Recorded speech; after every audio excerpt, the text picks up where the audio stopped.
Woman, let's go. I'm hungry. What did we just do? We bought a bus!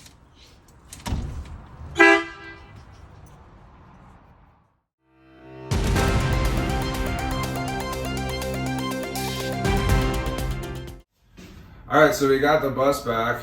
Been doing some rust removal. This was a big rust pad, so I just cut it out. This rust is okay, it's just surface rust. And anything that you can see through or you can kick through, you need gone. This stuff we're all gonna strip out today. But I cut all that out.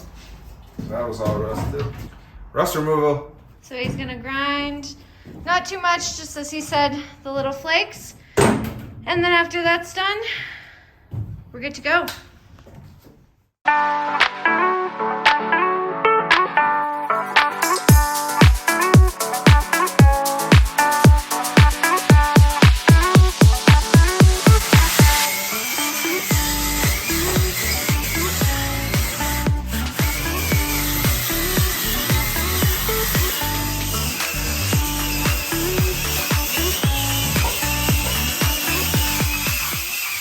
Online to figure out the best way to stop rust from happening again.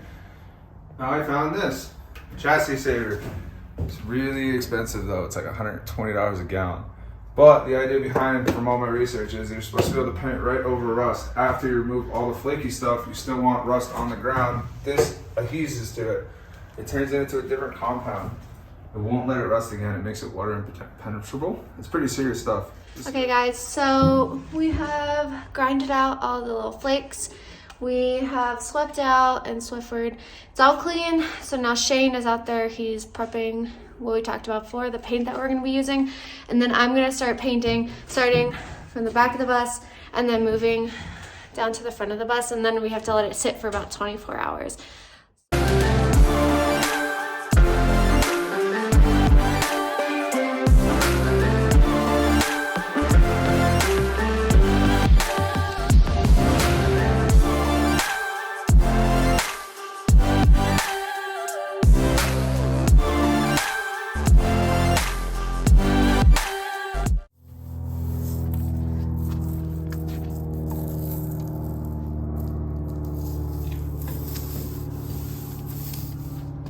Here's a subfloor underneath you. Ours, we decided to go with 1.5 inches. This stuff right here, high density foam board. You get it at Home Depot. They sell it all over the place. It has an R value of about 6 at 1.5 inches. It goes up to at 2 inches. It will go up to about 8. But since we didn't want to do a roof raise, and I already have a handicap bus, I'm already pretty tall, so I didn't want to go any taller than that.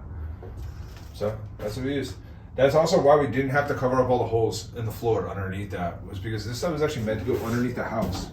So I just left the holes open underneath it so everything would come up, painted them really good so they wouldn't rust, and then they would just drain right back out. Also, I figured if I had a blown pipe in here and I had no drainage underneath all of this, where would the water go? The water's just gonna live underneath. I'll have to rip the whole floor off. That doesn't make sense. So everybody says there's a big debate on whether to cover the holes up or don't cover the holes up. There's sides to both. I guess cover the holes up because you don't want anything coming out from under the bus when you're driving and get water in there. But at the same time, if you're painting your bus with all this rust stop painting on all around it and all the way up it, and you put this on your subfloor, which is meant to be outside and meant to be in the weather and meant to get abused by nature and meant to be with a lot of pressure on top of it pushing down, you do all those things and then you glue it down. I don't see why the holes are mattering. If anything, it just gives us the water somewhere to go if you spill it everywhere.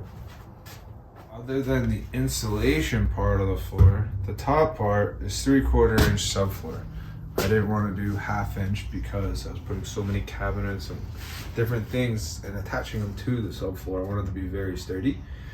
So I used full size 3/4, same stuff you find in a house, same stuff you find everywhere else. I didn't try to cheat anything. Down here, this is securing, anchoring stuff. So I wanted this to be very sturdy. So I did a couple things to it. So first off, we actually did something you're not supposed to do. And there was some rust, and I got a little happy with the saw earlier, and I cut out some of this chair rail. But the way I look at it, I put so much ribbing in here, so much wood support, so much everything, so floor support. I rebuilt the whole top with welding. It's all done in metal. I don't think I lost that much structural. Hit me up in the comments if you think differently. I'm not really sure, but don't really care. I built it myself. It's mine, not yours. You can do differently. Okay. So if you look down here, I actually decided to lay it straight down on the floor. Some people will pick it up a little bit off it, but I put it down. I thought that was helping hold it all down, right?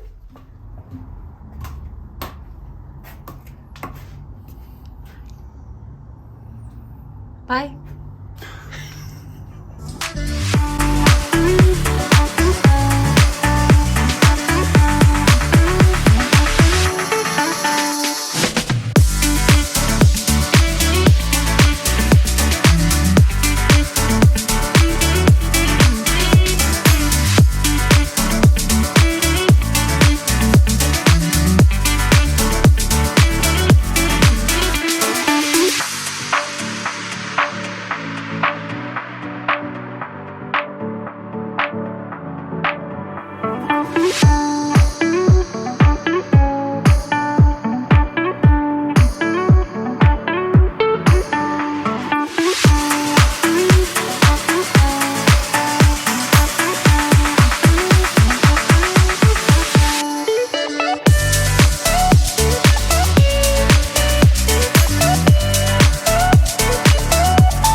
If your bus is anything like our bus, then it's not exactly 8 foot wide.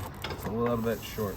It's just under 8 foot. So we gotta shorten down all the pieces of styrofoam. And To what size, Shane? these are 90 1/4.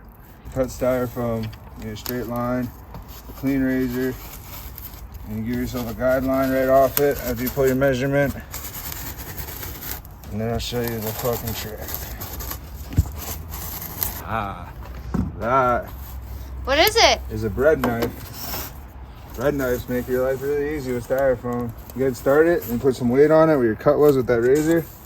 And keep your line nice and straight. And just chop away.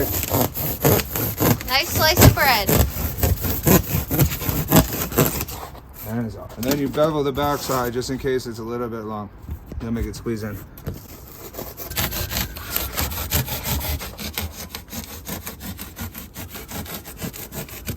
Really, there are two main ways to do a subfloor. The first way being, you're gonna frame it out, and in between all of the framing, you're gonna lay your foam board in there, your insulation foam board. And then you're gonna do subfloor on top of that, and you're gonna secure it to your framing. While that works great and is awesome for houses and a bunch of other ways that things work, in a bus, you're sitting in a giant tin can. And when tin cans have outside weather, that weather tends to become the inside weather pretty quick if you don't do the right insulation. The one thing that's really bad for insulation is, as you can see right there, that's the only places in this roof where it touches metal because of something called thermal bridging. It's the transfer of heat from metal to wood to the area you live in. And if you run the wood this way to run your long boards that way, your finished boards that way, if you run all of your stringers this way, you're essentially touching this wood at maximum amount of points, which is gonna take the outside weather and make it the inside. Doesn't matter how much spray foam you put in here or Havelock wool or just traditional insulation. It's not gonna matter if your wood is touching that metal everywhere, because if you come in here with a heat gun later, you're gonna see strips of cold or strips of heat every 24 inches down the whole length of your bus. Now that's a lot of stuff lost. Technical difficulties. Miss Elizabeth gave me a dead battery. Good thing I had another. Say hi, Honeypot. What? Oh, she wants to be a part of it. Instead of doing the rib subfloor, the framed out subfloor, I don't have any framing in this whole thing. I just laid that all down, straight on the ground, and then put the subfloor on top of it. I did, however, glue it with PL 375 and construction glue. Pretty badass stuff. It works. It was cool. I actually did it in temperatures that were a little too cold. So in some areas it didn't work so good, but what I did end up doing is I put some self-tappers in high traffic spots. So I got a self-tapper right there, and then I got a couple more over here. It happens, it's part of the build. I feel like the subfloor that I picked is our best chance to get insulation at the maximum amount of value, considering we're moving into a giant tin can. Did you say? Go cock yourself. Motherfuckers.